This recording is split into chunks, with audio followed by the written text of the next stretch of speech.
జీవితాలు మావి. ఎవరికీ తెలియదు మా లొసుగులు ఏముంటాయి, మా మంచి చెడ్డలు ఏముంటాయి, మేము ఎలా అనుభవిస్తుంటాం, మా జీవన విధానం ఏంటి, మా జీవన శైలి ఏంటి ఎవరికి తెలియదు. మేము అలంకారం చేసుకొని వస్తాం, వాళ్ళకేంటి అన్నట్టు ఉంటారు. కానీ మేము కూడా ఎవరి ముందు అలా ప్రొజెక్ట్ చేయొద్దు అనుకుంటాం. ఎలా అంటే మేము మాకేదో సింపతి చూపించాలి, ఎవరో వచ్చి సింపతి చూపించాలని ఏ రోజు ఆలోచించాం. మేము స్ట్రాంగ్గా మా హక్కు, మా రైట్ ఇది. బోనాల కల్చర్ని రిప్రజెంట్ చేయడం మా హక్కు. బోనాల పండుగని ముందుకు భావితరాలకు చూపించాలి.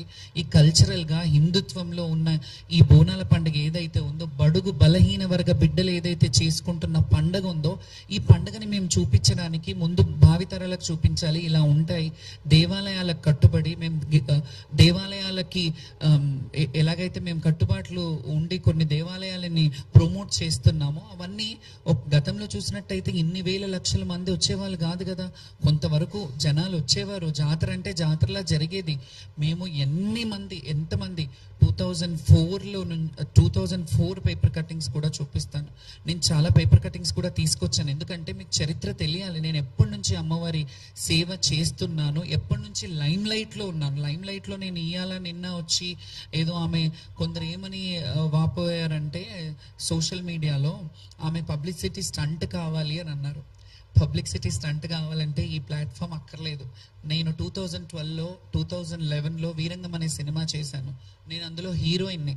అందులో జోగిని వ్యవస్థ గురించి నేను పెట్టాను. నాకు లైమ్ లైట్ కొత్త ఏం కాదు. నేను పుట్టి బుద్ధిరిగినప్పటి నుంచి లైమ్ లైట్లోనే ఉన్నాను. నేను పుట్టి మా తల్లి ఒళ్ళో ఉన్నంత వరకు మా తల్లి లైమ్ లైట్లో ఉన్నాను. మా తల్లికి నేను ఫెమిలియర్. తర్వాత నేను ఊహ వచ్చినప్పటి నుంచి ప్రజలకు ఫెమిలియర్, జనాలకు ఫెమిలియర్. నేను ఇట్లా ఫెమిలియర్ పిచ్చి కానీ ఇంకేదో సోషల్ స్టంట్స్ చేయాలంటే నాకు చాలా వేస్ ఉన్నాయి. నేను అవి ఎంచుకోలేదు ఎప్పుడు.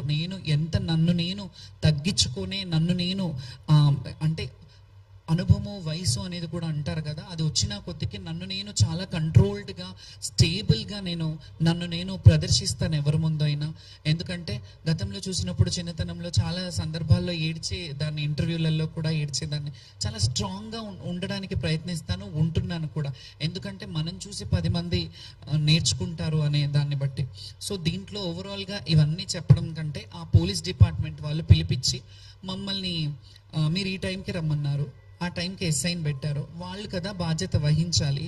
పోలీసుల మీద మేము ఇట్లా ఎందుకు చేశారు, మీరు ఇది కరెక్ట్ కాదు కదా అని అన్నాము. నెక్స్ట్ డే బోనాలు పడిపోయిన వాళ్ళే కొందరు బోనాలు పడిపోయినాయి అని చెప్పారు.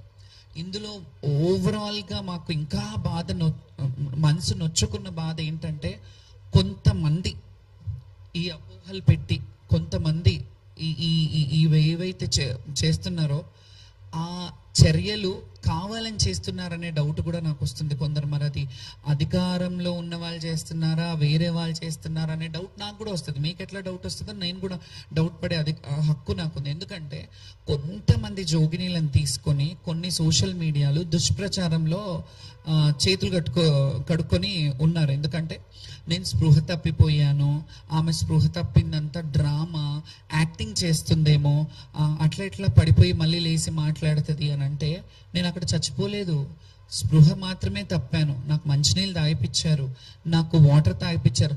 యాక్చువల్లీ ఇంకొక విషయం చెప్తున్నాను.